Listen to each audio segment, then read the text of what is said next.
बात करने के लिए हमारे साथ हैं कांग्रेस पार्टी के महासचिव तारिक अनवर जी। सर, तेलंगाना में बीजेपी ने उस विवादित विधायक को वापस पार्टी में लिया है और टिकट भी दिया है, जिसे निलंबित किया गया था पैगंबर साहब पर विवादित बयान देने के लिए। इस पर आपकी क्या प्रतिक्रिया?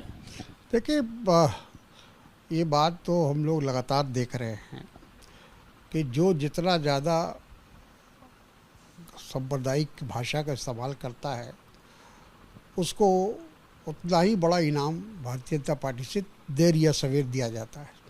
तो ये कोई नई बात नहीं है। इसके पहले हम लोगों ने देखा है अनुराग ठाकुर का मामला, उनको वो स्टेट मिनिस्टर से कैबिनेट मिनिस्टर हो गए, या और भी बहुत सारे लोग ऐसे हैं जो मंत्रिमंडल में हैं तो उनको महत्वपूर्ण जिम्मेदारी दी जाती है। तो ये सब बात मैं समझता हूँ कि भारतीय जनता पार्टी पर लागू नहीं होता है। वो इस मामले में कहा जाए कि उनको बेफिक्र होकर वैसे लोगों को वो प्रोत्साहित करते हैं जो समाज में एक तरह से नफरत घृणा पैदा करने का काम करते हैं। लेकिन सर, यही जो राजा सिंह का मामला है, इसमें बीजेपी ने उनको निलंबित करके एक बड़ा एग्जाम्पल सेट करने की कोशिश की थी, लेकिन फिर वही दिखा कि चुनाव से पहले उन्हें वापस ले लिया और उन्हें टिकट की घोषणा भी कर दी।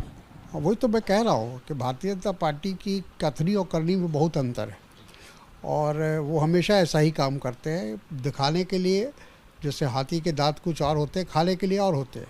तो ये उनका वही तरीका है कि पहले तो उसको कहेंगे कि हम पार्टी से निकाल रहे हैं या अनुशासन की कार्रवाई कर रहे हैं, और फिर कुछ दिनों के बाद उसको इनाम दिया जाता है, उसको प्रोत्साहित किया जाता है कि आपने जो किया बहुत अच्छा किया।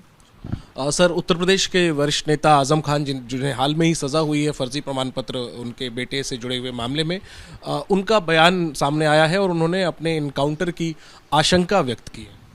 देखिए, उत्तर प्रदेश की पुलिस पर भरोसा नहीं किया जा सकता, ये बात तो बिल्कुल सही उन्होंने कहा है। क्योंकि अभी हाल में हम लोगों ने देखा, सारे देश ने देखा, सारी दुनिया ने देखा कि अतीक जो पूर्व सांसद थे, किस तरह से दिन दहाड़े पुलिस के सामने उनकी हत्या हो गई। तो अगर वो ये शंका जाहिर कर रहे हैं तो कोई गलत नहीं है। आखिरी में सर, इजराइल और फिलिस्तीन में जो के बीच जो माहौल है, इन सब के बीच, इजराइल के हमलों के बीच भारत सरकार की तरफ से बड़े पैमाने पर राहत सामग्री फिलिस्तीन के लोगों की मदद के लिए भिजवाई गई है। इसको आप कैसे दें? देखिए, एक अच्छा गेस्चर भारत सरकार ने दिखाने की कोशिश की है, और ये बात से हम लोग आज से नहीं, जब से फ़लस्तीन बना या 1948 से लगातार हम देख रहे हैं कि भारत के साथ फ़लस्तीन का एक विशेष संबंध रहा है, और हमने फ़लस्तीन के इशू को हमेशा समर्थन दिया है, भारत ने समर्थन दिया। तो उस हैसियत से हम ज़रूर चाहते हैं कि उस क्षेत्र में शांति बने, एक बातचीत के ज़रिए कोई रास्ता निकले। ये भारत की हमेशा विदेश नीति का एक हिस्सा है। वो शुक्रिया बात करने के लिए। कैमरा पर्सन निखिल रस्तोगी के साथ जैनेंद्र, एबीपी न्यूज़, दिल्ली।